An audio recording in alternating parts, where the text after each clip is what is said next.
Il y a 2 semaines, j'ai décidé d'avorter quand j'ai appris que j'étais enceinte de 5 semaines.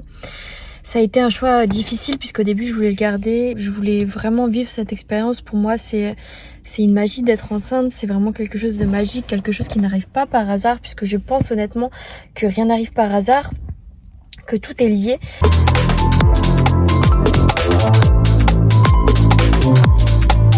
C'est arrivé à ce moment-là, c'est qu'il fallait que je vive quelque chose lié à la grossesse. J'ai quand même décidé d'avorter malgré mes croyances spirituelles, malgré le fait que je pense que rien n'arrive par hasard. Et depuis ces 2 semaines qui se sont écoulées, j'ai eu vraiment le temps d'y penser, de trop y penser, d'être vraiment en déprime même par rapport à ça. Mais je pense sincèrement que peut-être que je devais vivre cet avortement, que ça m'a aidé à m'ouvrir sur le fait que je devais être plus stable, à m'ouvrir les yeux sur le fait que j'avais envie de créer une famille, à m'ouvrir les yeux sur le fait que je devais trouver un appartement, que je devais peut-être arrêter de voyager tout le temps et de ne pas avoir une vie rangée. Et en fait, ce que je me suis rendu compte, c'est que j'ai un carnet de prières. Je sais pas si j'en ai parlé dans d'autres de mes vidéos. Ce carnet, il est ici puisque j'ai noté une petite prière tout à l'heure. Donc je l'ai apporté avec moi. Et dans ce carnet de prières, j'avais exactement noté, c'est incroyable parce qu'en fait quand vous notez vos prières, vous pouvez vous rendre compte à quel point toutes nos prières sont exaucées. Et je remarque qu'il y a 1 mois d'écart entre ce que j'écris dans ce livre et les choses qui m'arrivent dans ma vie, comme si c'était des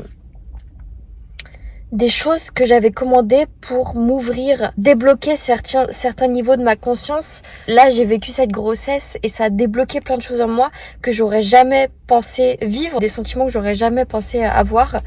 Et tout ça, je l'avais demandé. J'ai exactement noté, je parle à mes anges, j'avais noté, j'ai besoin de votre aide, aidez-moi à être à l'aise dans l'intimité avec quelqu'un, de ne rien avoir à prouver. J'ai besoin de cette aide pour faire évoluer ma chaîne YouTube, toucher, impacter un maximum de personnes pour les relier à cette quête de devenir authentique avec soi-même, de se rappeler qui ils sont. Cette grossesse m'a permis de m'accepter telle que j'étais, d'enlever ce côté superficiel en moi définitivement, de taper dans cette authenticité, de taper dans mon être véritable, dans qui je suis réellement. Après l'avortement, on a souvent des questions, on se dit, surtout quand on est dans la spiritualité. Déjà, en 5 semaines, est-ce que ce bébé avait une âme? Et si cette âme était énervée contre moi maintenant que j'ai décidé de l'empêcher de venir sur Terre alors qu'il m'avait choisi en quelque sorte pour venir ici? C'est ça qui peut faire mal quand on croit à la spiritualité et ce genre de choses. Ce qui m'a aidé à avoir un peu plus de réponses, c'est que je suis vraiment le travail de Dolores Cannon, qui est une hypnotiseuse régressiste et qui est extrêmement forte pour parler avec les esprits, avec le monde un petit peu parallèle. Alors je sais qu'il faut y croire, que tout le monde n'y croira pas, mais quand on commence à s'intéresser à son travail, quand on commence à lire ses livres, on se rend compte que des milliers et des milliers de personnes un peu partout au coin du monde disent exactement la même chose quand ils sont sous hypnose avec Dolores Cannon. Ils disent exactement la même chose, donc au bout d'un moment il faut commencer à croire que ce genre de pensée ont du poids et qu'il serait possible de parler à des esprits, à des êtres qui ne seraient pas dans notre dimension actuellement. Voilà, c'est ce que Dolores Cannon a fait et elle explique que l'avortement et quand on décide d'avorter, c'est quelque chose que le bébé qu'il y a en nous a également décidé de vivre. Cette âme de bébé qu'il y a en nous, dans notre ventre, a décidé de vivre cet avortement.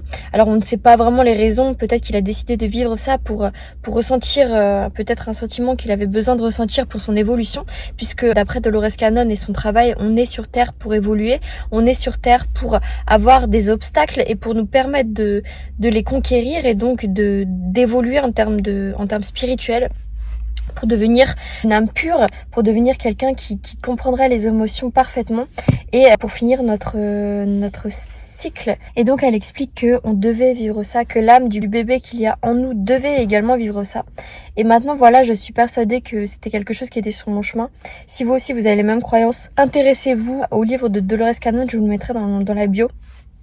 C'est un livre qui s'appelle Entre la vie et la mort, Conversation avec des esprits de Dolores Cannon. Il est hyper intéressant et elle parle justement de l'avortement, des fausses couches, de ce qui se passe au bébé quand il a ce genre de choses horribles qui se passent.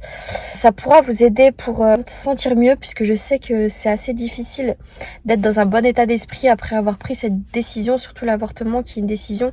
Je me dis souvent que peut-être j'ai pris la décision de tuer le bébé que j'avais en moi. C'est quelque chose d'horrible juste. Mais voilà, ça fait partie de la vie, ça fait partie des épreuves de la vie. Et ça fait partie des choses qui nous rendent plus fortes.